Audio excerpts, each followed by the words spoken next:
Hello नमस्कार दोस्तों। तो कैसे हैं आप लोग। देखिए आज की इस वीडियो में हम डिस्कस करने वाले हैं बीजांड के बारे में। देखिए जो हमारा पिछला वीडियो था वो था कि बीजांड क्या है एंड बीजांड के संरचना के बारे में हमने पूरी तरह से अध्ययन किया था, राइट। तो ये जो वीडियो होने वाला है, इस वीडियो में हम जानेंगे कि जो बीजांड के मुख्य भाग हैं उनके बारे में, राइट ना। तो चलिए वीडियो को स्टार्ट करते हैं। देखिए ये हमारा है बीजांड। फिलहाल पढ़ लेते हैं कि जो बीजांड है वो कहाँ पाया जाता है। तो आपको मालूम होगा कि जो बीजांड होता है वो फूल के मादा भाग के अंडाशय में पाया जाता है, राइट ना। जो बीजांड होता है वो फूल के मादा भाग के अंडाशय वाले भाग में पाया जाता है। मालूम चल गया। ठीक, अब आगे बढ़ते हैं। देखिए यही हमारा बीजांड क्या है, ये हमारा है बीजांड। अब इस बीजांड में जो परत है उनके बारे में, उनके नाम को सबसे पहले हम लोग समझ ले रहे हैं, राइट। देखिए यहाँ पे आपको खाली स्थान दिख रहा होगा एंड यहाँ पे आपको खाली स्थान दिख रहा होगा, राइट। तो इस खाली स्थान को बोलते हैं क्या, निभाग। ये हो जाएगा हमारा निभाग, निभाग, राइट। एंड जो ये होगा, ये खाली स्थान, इसको बोलते हैं बीजांड द्वार।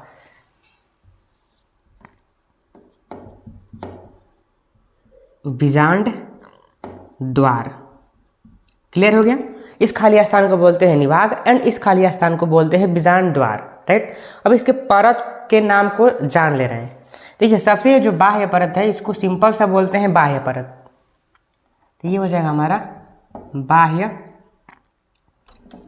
परत। क्लियर हो गया कि जो बाहर का परत है उसको बोलते हैं बाह्य परत एंड जो इसके अंदर है इसको क्या बोलते हैं, इसको क्या बोलते हैं, आंतरिक परत। तो ये हो जाएगा हमारा आंतरिक परत। क्लियर। बाह्य वाले परत को बाह्य परत एंड उसके अंदर वाले परत को आंतरिक परत। क्लियर हो गया। अब देखिए जो यहाँ पे परत है, यहाँ पे तीसरा नंबर पे, इसको बोलते हैं बीजांड काय। क्या, बीजांड काय। कंफर्म हो गया। अब देखिए इस बाह्य परत और आंतरिक परत को मिलाकर क्या बोलते हैं, अध्यावरण।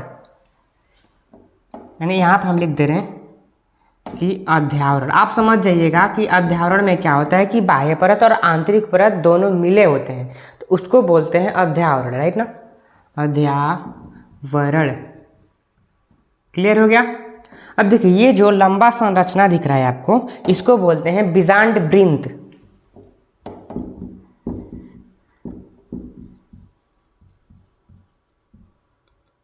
बीजांड वृंत।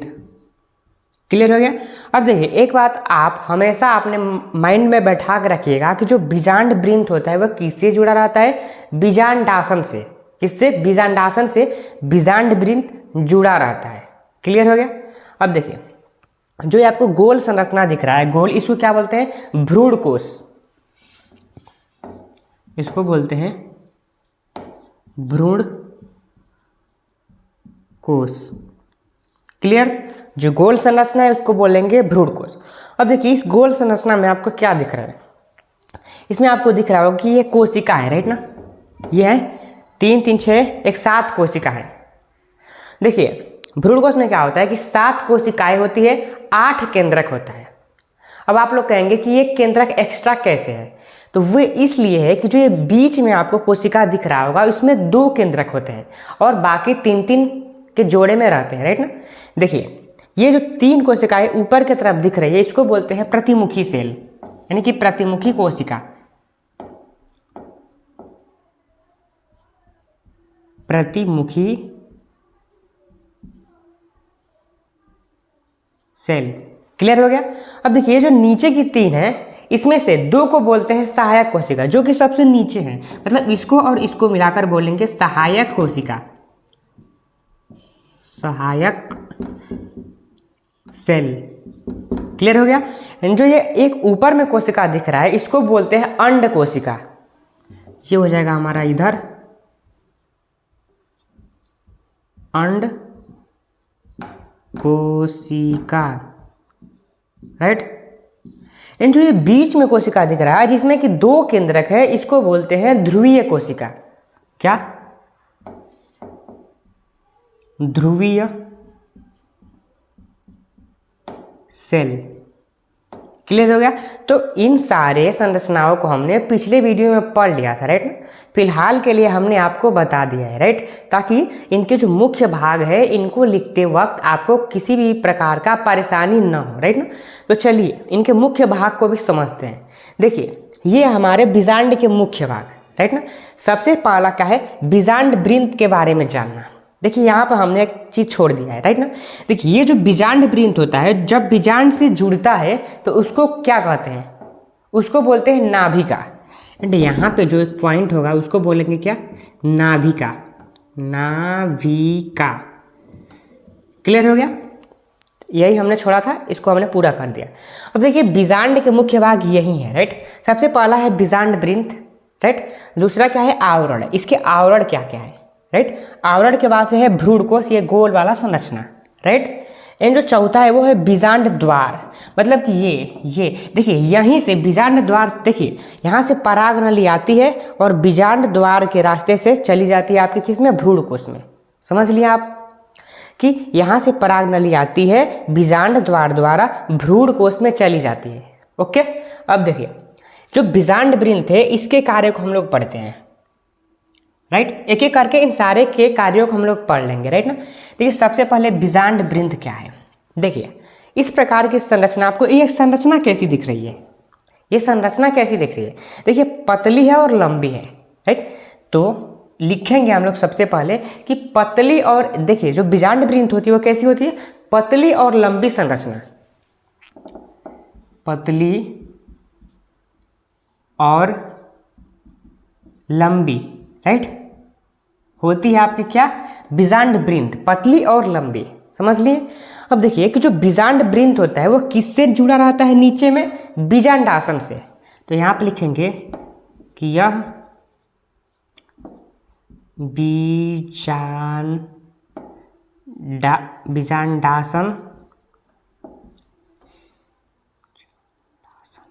यह बीजांडासन से जुड़ा रहता है, राइट, जुड़ा रहता है। ओके, क्लियर हो गया कि जो हमारा बीजांड वृंत होता है वो बीजांडासन से जुड़ा रहता है, राइट। अब देखिए ऊपर में जब ये किससे जुड़ता है, बीजांड से जुड़ता है, तो उस पॉइंट को क्या बोलते हैं, नाभिका। उस पॉइंट को क्या बोलते हैं, नाभिका। अतः लिखेंगे कि यह बीजांड से जुड़ता है, बीजांड से जुड़ता है। उस पॉइंट को क्या बोलते हैं, उस पॉइंट को नाभिका बोलते हैं, राइट ना, नाभिका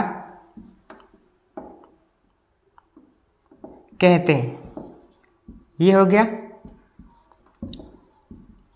राइट। तो इतना ही हमारा था किसका, किसके बारे में, बीजांड वृंत के बारे में। क्लियर हो गया। अब हम इसको मिटा दे रहे, आप स्क्रीनशॉट ले लीजिए। हमने इसको मिटा दिया, राइट ना। अब बचा क्या है हमारा, आवरण बचा है, भ्रूणकोश बचा है एंड बीजांड द्वार बचा है, राइट ना। इतना ही हमारा बचा है। देखिए सबसे पहले हम लोग जानेंगे आवरण के बारे में। तो आवरण के बारे में बहुत सिंपल शब्द है, इसलिए हम इसको लिखवाएंगे नहीं, राइट ना। हम बता दे रहे हैं, आप नोट कर लीजिएगा।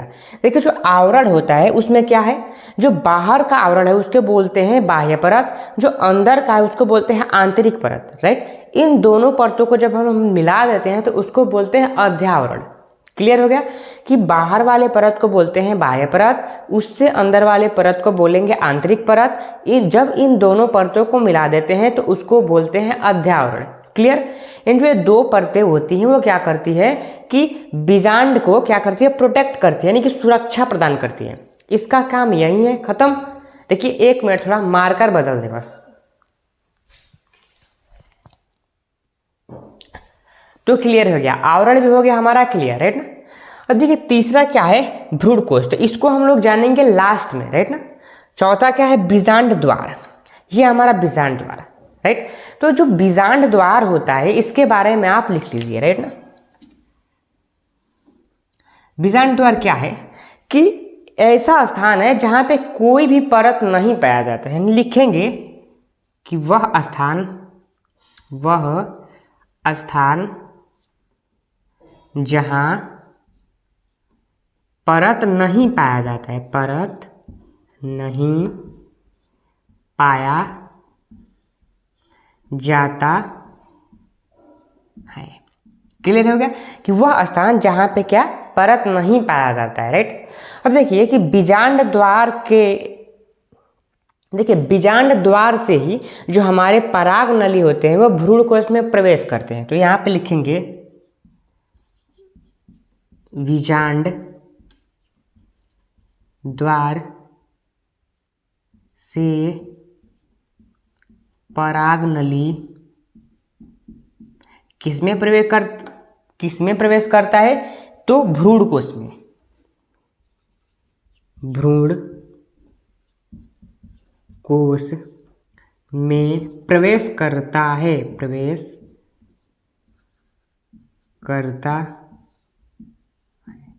इसका भी कार्य हो गया खत्म, राइट। वह स्थान जहां परत नहीं पाया जाता है उसी स्थान को बोलते हैं बीजांड द्वार।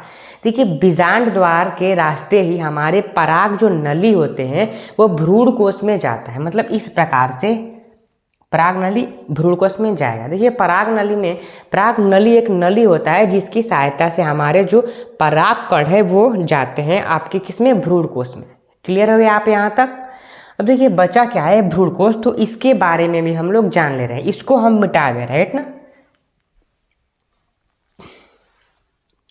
देखिए ये हमारा भ्रूण कोश, राइट। अब देखिए अगर हम भ्रूण कोश के बारे में बात करें, भ्रूण कोश के बारे में, तो आपको क्या दिख रहा है, कि यह गोल थैलीनुमा संरचना है। यह अंडाशय में कैसा संरचना है, थैलीनुमा संरचना है, राइट ना, राइट। दूसरा क्या है, दूसरा आपको इस भ्रूण कोश में क्या दिख रहा है कि इसमें 7 कोशिकाएं हैं, राइट। तो लिखेंगे इसमें 7 सेल हैं, राइट ना, सेल हैं, राइट। दूसरा पॉइंट हो गया क्लियर। तीसरा पॉइंट क्या है कि 7 कोशिकाएं हैं और कितने केंद्रक है, 8 केंद्रक है। तो लिखेंगे इसमें 8 केंद्रक है, राइट, 8 केंद्रक हैं।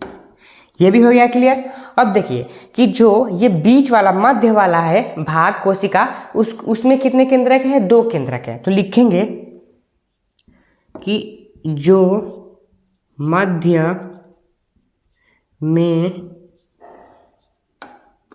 क्या है, कोशिका सबसे पहले लिखेंगे कि उसको क्या बोलते हैं। तो जो मध्य में कोशिका है उसको क्या बोलते हैं आप बताइए, ध्रुवीय कोशिका जो मध्य में कोशिका है उसे ध्रुवीय कोशिका बोलते हैं, उसे ध्रुवीय सेल बोलते हैं। क्लियर हो गया। और उसमें 2 केंद्रक होते हैं, और उसमें 2 केंद्रक उपस्थित होते हैं, 2 केंद्रक होते हैं। क्लियर हो गया। अब देखिए जो ऊपर वाला 3 कोशिका है, जो निभाग के तरफ वाले 3 कोशिका है उसको क्या बोलते हैं, प्रतिमुखी सेल। यानी कि निभाग के तरफ उपस्थित 3 कोशिकाओं को क्या बोलते हैं, 3 सेल को प्रतिमुखी कोशिका बोलते हैं। क्या बोलते हैं, प्रतिमुखी कोशिका बोलते हैं, राइट। हो गया क्लियर। एंड जो बीजांड द्वार, ये जो हमारा बीजांड द्वार है, बीजांड द्वार की तरफ उपस्थित 3 सेल में से 2 सेल को सहायक कोशिका बोलते हैं और 1 सेल को क्या बोलते हैं, अंड कोशिका। तो लिखेंगे बीजांड द्वार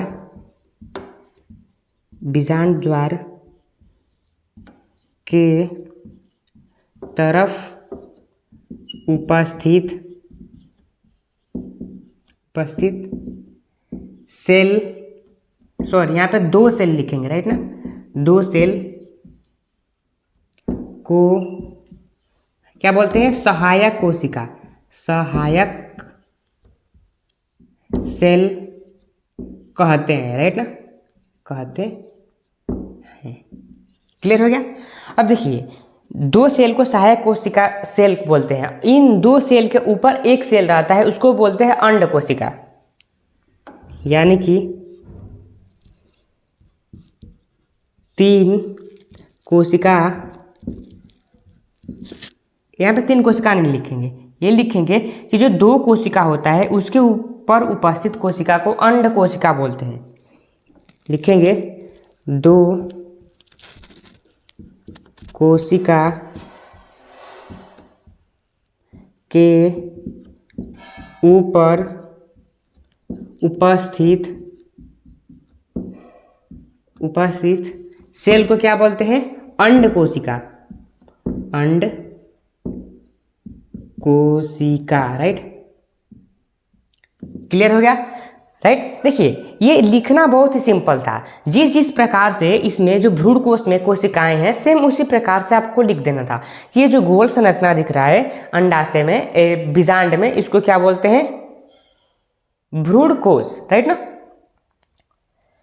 एंड जो इसमें कोशिकाएं हैं उनके बारे में आपको लिख देना था, बस कुछ करना नहीं था, राइट। तो मतलब आप इसको अपने मन से भी बनाकर लिख सकते हैं, राइट। अब देखिए कि भ्रूणकोश में ही हमारा एक क्रिया संपन्न होती है जिसको कि बोलते हैं निषेचन। यानी कि लिखेंगे यहाँ पे भ्रूणकोश में निषेचन की क्रिया क्या होती है? संपन्न होती है। निषेचन की क्रिया क्या होती है? संपन्न होती है, राइट ना। संपन्न होती है। तो ये हो गया हमारा भ्रूणकोश का भी कार्य खत्म, राइट ना। तो देखिए, ये जो वीडियो था वो बीजांड, यानी कि बीजांड के बारे में हमने डिटेल्स में जान लिया, राइट। अब हमारा जो अगला टॉपिक होगा वो क्या होगा? ये जो 3 3 6 1 7 कोशिकाएं आई हैं वो कहाँ से आई हैं, किस प्रकार से आई हैं, भ्रूणकोश के बारे में डिटेल्स में हम लोग पढ़ेंगे, राइट ना। तो अगर आपको ये वीडियो अच्छा लगा होगा तो आप हमारे चैनल MK स्टडी सेंटर को सब्सक्राइब कर दीजिए इस प्रकार के वीडियो को देखने के लिए। तो धन्यवाद, मिलते हैं अगले नए वीडियो में।